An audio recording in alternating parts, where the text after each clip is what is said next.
Hello, everyone, and welcome back to Kuli English Podcast. I'm your host, Chris. Now, normally the podcast episodes are just me, but today we have a guest. He's my friend from college, and today we're going to be talking about languages. So not English or Japanese, but just languages in general. And this whole thing is unscripted, meaning it's not planned. So I don't have any kind of plan in front of me. So if you listen closely, you'll hear the two of us, two native English speakers, we'll still make tons of mistakes in English. But most of all, let's just have a good time. I've got Wesley sitting way in the back over there, so there might be a little bit of echo. So let's get started. Wesley's a big boy, so let's have him introduce himself. Hey, I'm Wesley. I'm visiting Japan for about a week and a half, and I'm from America. I'm from San Francisco. Okay, and what languages do you speak, and what is your native language? I speak two languages, English and Chinese, to some extent. My native language is English by a long shot, although I think I technically learned Chinese first. As a kid, You think? You don't know for sure? I feel like when you're a kid, before you're 3 or 4 years old, you don't really remember things. You remember you existed, but you don't remember too many specifics of what happened. And so what I do know, what my parents told me, is I grew up speaking Chinese first, just because they would speak to me in Chinese. And then they would also teach me English, before I went to preschool, during when I went to preschool. And then by the time I started actual, English language school, English school in the United States, my English skills went up by quite a bit, and my Chinese basically stayed flat. I have the speaking and reading skills of maybe a 5-year-old, probably a bit better now, but relatively much better at English. Wait, so you spoke Chinese at first, which you don't remember for sure. And I'm just making sure that I understood that correctly. I'm also hearing this for the first time, I think. I don't think we've actually talked about this before explicitly. But so just to rephrase it, you spoke Chinese first up until a certain age, and then because of school, then it became mostly an English environment. And then from there, your English got a lot better, and your Chinese stayed the same. Is that correct? I think that sounds about right. I would say I grew up speaking my parents probably spoke to me in Chinese first, but then maybe around 2 or 3, they started teaching me both English and Chinese a bit So your more. parents can speak English? Yeah, my parents can speak English. Are they really good at English? Or are they okay at English? I think they're pretty good. Both of them, they grew up in Taiwan. They came over to the United States for graduate school. And their English is pretty good, especially for people who did not grow up speaking it, who did not really learn it well until later on. My dad uses English regularly at work. He works at American companies, and so I think his English is pretty good. It's a little bit accented, of course, but you can understand him very well, and he's able to get his point across. Same for my mother. My mom's able to speak pretty well in English. I think my dad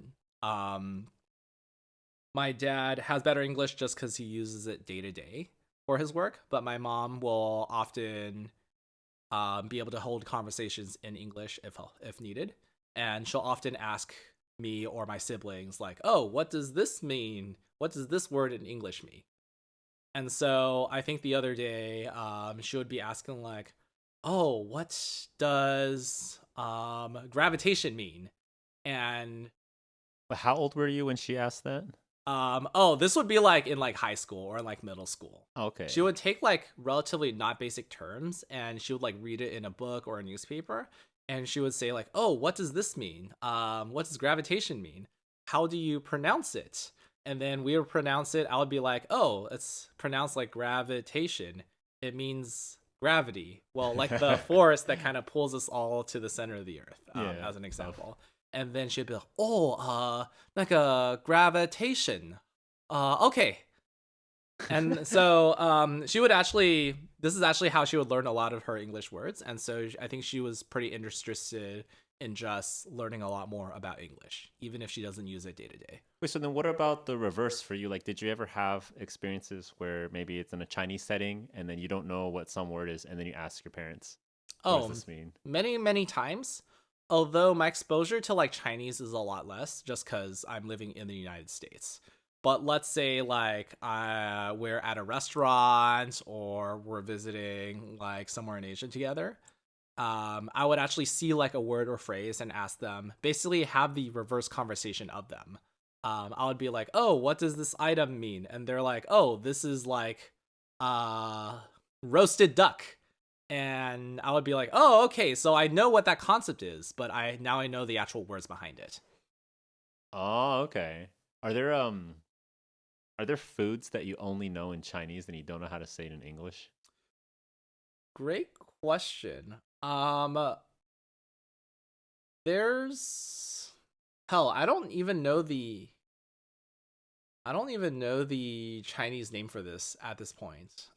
But there's this dish that I'll describe it in English first. There's this like Taiwanese dish where it's like noodles. It's like very, very thin rice noodles in this like stew.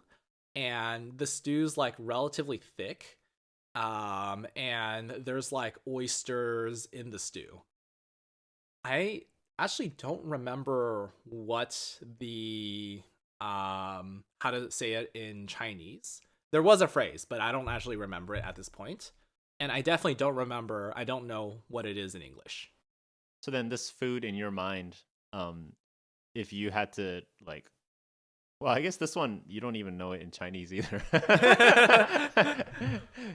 Yeah, I mean, well, but then there's like other foods that like maybe you forgot what they're called or something, and that's probably like a different territory. But what I'm getting at is like, are there words to you that feel like they belong in like a, I guess, the Chinese language? In the Chinese language, like you can say this and it feels like it captures the full meaning, whereas if you say in English, you can't find a good translation for it. Oh, that's a good question. I think the ones that come to mind are going to be around like a lot of like Chinese food items like xiaolongbao, like the little soup dumplings. Yeah. Um it feels kind of like if I go to a restaurant, I actually say it in Chinese even though like the rest of my wording could be in English. And so like I generally call soup dumplings like xiaolongbao. A lot of like very very Chinese specific origin foods, like I'll try to go with that. But one interesting case that I could think of is like chow mein, like mian, like basically fried noodles. And that kind of feels in between because I've seen it enough in American, in like English, in like classes or in like TV shows that it kind of occupies this like in between. Like it doesn't feel cleanly in the English part of my brain versus like the Chinese part of my brain. Hmm.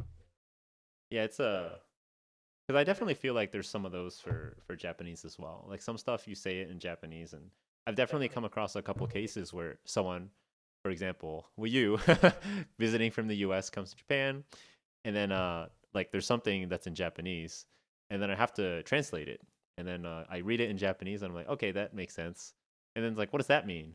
And then I take some time to think about it, and I'm like, wait, I'm not actually sure how to translate this to Japanese. And then I think probably for me maybe like a year ago, back when I couldn't speak as much Japanese, or I didn't study as much back then. It's like a year I think is a big difference. But then I think there were times when I would think if I can't translate something to English, then it probably means I don't actually understand what this means. But a lot of the times, I think especially for like food names, it's just like it's just the food name or like the name of a person. Like like those are naturally they don't have a different translation for that. And then this is something that I think I really only realized it in the past year or so.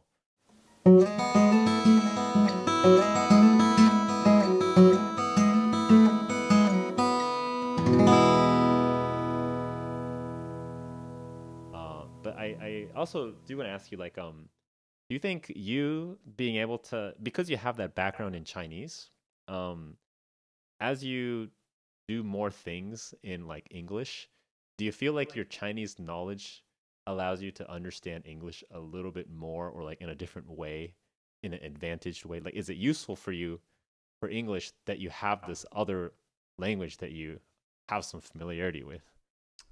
That's a great question. I think that for Chinese specifically, like there it's just very night and day compared to English. Like the grammar structure, the way that people construct phrases, the vocabulary is just completely different. And so naturally there isn't much overlap.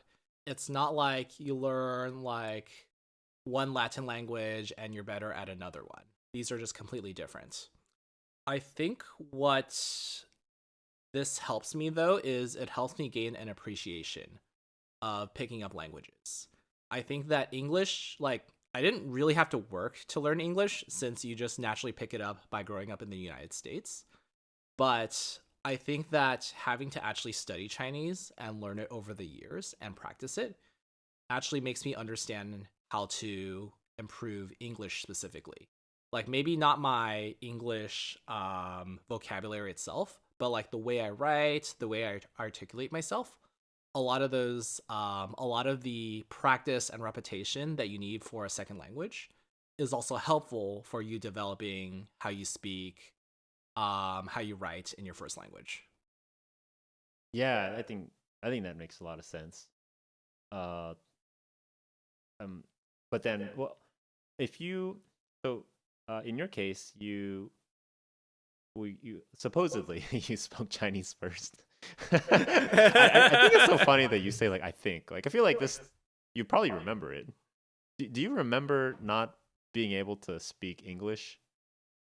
No, I don't remember not being able to speak English. I claim I learned Chinese first because I'm pretty sure I remember my parents telling me that.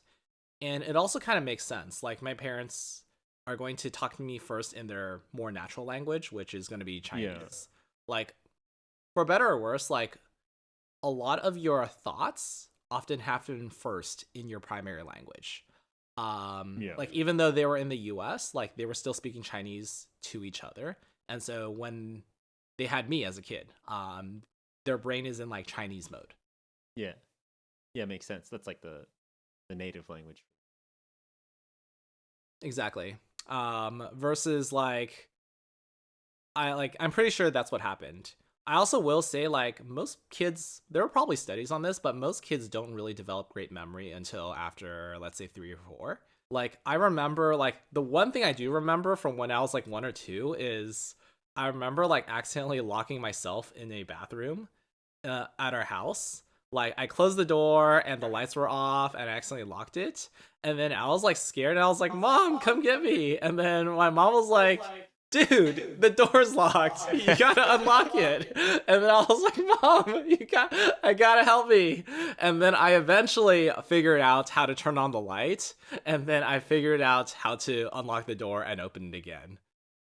So you were scared of the dark, and this was a pretty nasty experience for you, was it? I don't know. For me right now, I think it as really, really humorous.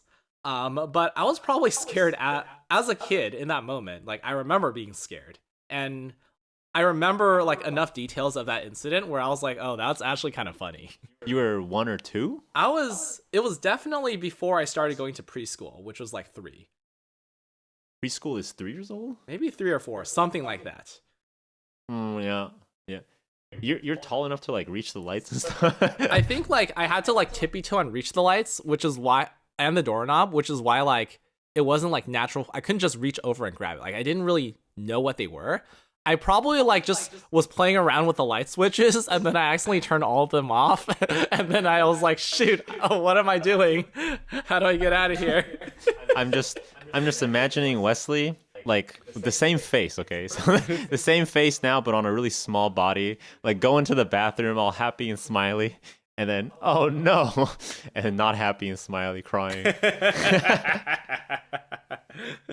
Yeah, I think maybe unpleasant memories are really easy to remember from when you're a kid. Like I think a lot of my memories as a small kid, like the ones that I remember really clearly, I think were the ones where there was some physical pain. Like my hand got stuck in between a door, and then it's a well, like my nail like came off, and I remember it hurt a lot. And I remember something that I kind of regret now is at the time I didn't scream or anything. I was just like, "Ow, this hurts a lot." But then I thought about it later, and I was like, actually, I should have screamed or something, and something would have happened. Usually, if you're in a lot of pain and you scream, like the screaming probably helps. Like if you're in a lot of pain at the dentist, which I'm thinking a lot about recently, if you scream, then probably the person's like, oh, like maybe something's wrong. Is there something I can help with? But if you just suck it up and power through it, you don't say anything. Maybe they don't actually know that something's wrong. They don't know that it hurts. I think that makes sense, especially if you need to get help. Like, it also reminds another experience I remember as a kid was I I feel like I did a bunch of stupid things as a kid. Like, I remember As a kid? yeah, as a kid. I mean, as an adult too, I still do stupid things, but they're a little bit more explainable. Like, as a kid, I remember like there was like a rotating like a plastic fan that was running, and then for some reason I stuck my finger in, and of course it got cut. You put your finger in a fan? Like, Yeah, I was a stupid kid. how old were you? I was probably like 3 or something. Oh.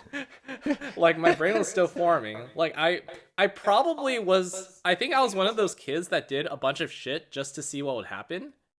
And in this particular moment, like, I stuck my finger in, and of course it hurt, and of course it started bleeding, and of course I was like, "Mom, this hurts." And then my mom was like, I bet my mom's face at the point, on one hand, she was like, "Oh my god, like, my son's getting hurt. Oh no, I'm gonna help save him." But on the other hand, I feel like if I was the parent, I'd be like, "Why is my kid so dumb?" I think you did your best part though. Like as a small kid, you're like not smart. You're actually very stupid, but you did a really good job screaming and saying like I'm in trouble, you know? Like something happened. I don't know whose fault it is, but now I'm in pain. By communicating this information, then your mom can come and, either fix the situation, give you a band-aid, or maybe give you some really important information for you not to do it again next time, which is, oh, don't put your finger in the fan. I didn't need my mom to teach me that one. I learned from trial and error. Yeah. Wait, but do you so you don't actually remember like not being able to speak English? I don't think so. Yeah, I know of many friends who they also, like, maybe they grew up in China or Taiwan, or they grew up only speaking Chinese, and then they moved to the US at a later age, after like 5 or 6. And I think for a lot of them, like, they'll go to school, they're being thrown into an English environment, and they only know how to speak Chinese. That, I think, is honestly of semi-common experience I've heard of from many, many friends. And in my particular case, I think my parents really taught me like English quite a bit before I started started preschool or school. So when you stuck your finger in the fan and you said, "Mom, I'm in pain," did you say that in English or Chinese? I don't I don't remember actually. I probably cried first. Like, crying has no language. It's information though. I think it's actually you're doing your role well. You're doing your part well. As a baby, you can't do everything yourself, so your best bet is to call for help. So by crying. Ideally crying when there's something actionable, when there's something that someone else can do for you. That's pretty good. So I bet your parents actually, maybe they didn't think you were that stupid. They're like, wow, this kid like knows how to ask for help. And as an adult, well, I guess I know you in a different context, but you're good at asking for help. Maybe this is something I grew up being good at doing. Yeah, this one I think it's a talent. I think a lot of people just innately, maybe they're embarrassed about something. Like for me in my story, like my finger was stuck in between the door and the wall, and then someone was closing the door like multiple times. And the thing, like that person didn't know that my finger was in the way. I knew that my finger was in the way, but I didn't cry for help. But I should have cried for help, and that probably would have stopped the second or third. Sorry, I don't mean it. Seems like a nasty like image to imagine. It's not that bad. I mean, my nails look really good now. I have very pretty nails, but I think the right thing to do for babies is to cry for help. But at the same time, as an adult, I think a lot of the times, even at like the dentist. I keep talking about the dentist. But yeah, at some point it kind of hurt a little bit.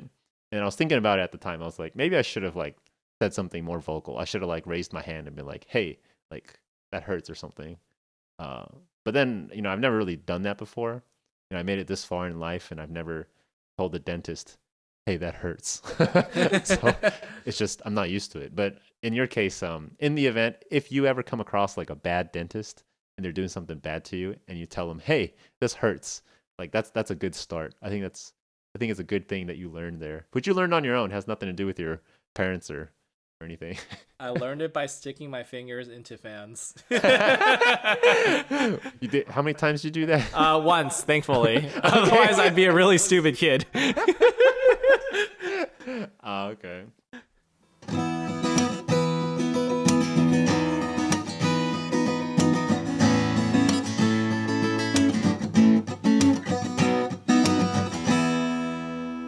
All right, so before we run out of time, I do want to ask one more question.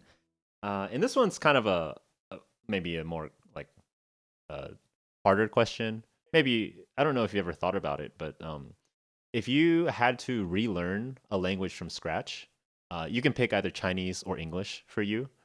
Um, how do you think is a really good way for you to learn that? So if you pick English, all of your English knowledge now basically goes to zero.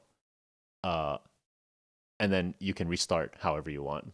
Am I restarting like as an adult or As an adult. Oh. So until now, all of your life experiences, including putting your finger in the fan, including locking yourself in the bathroom and turning off the lights and then screaming for your mom, this experience, all of the experiences, you still keep those and you keep those learnings with you. You still keep all the things that you've learned with you, but the actual language ability to be able to understand and a lot of all the vocabulary, it'll disappear.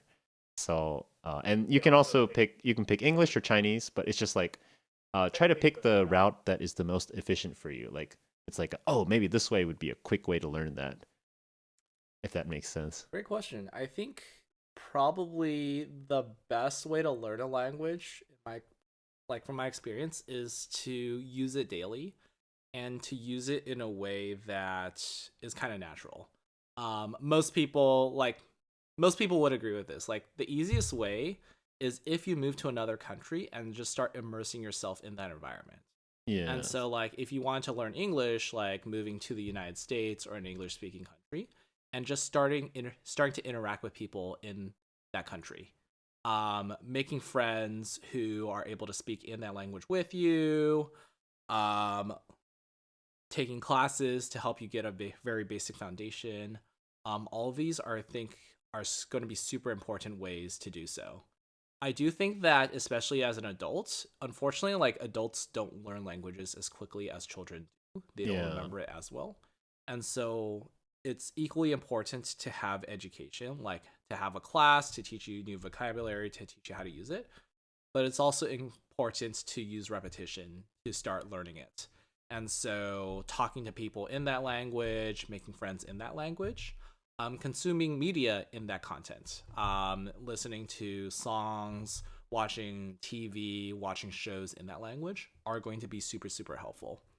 I do think that there are going to be some nuances that you will have to learn over time.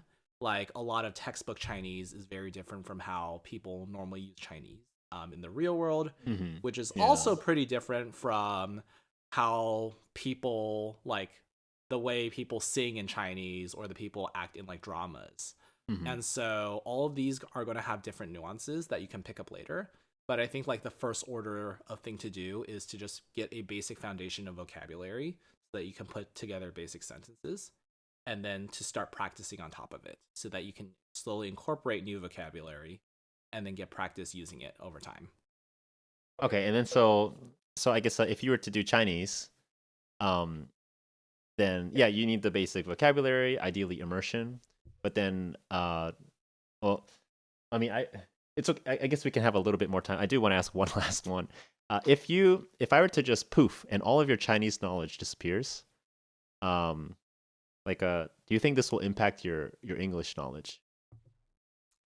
That's a great question. Do you think you'll have trouble speaking in some cases for English, or do you think they're completely separate? I actually think it'll have the opposite effect.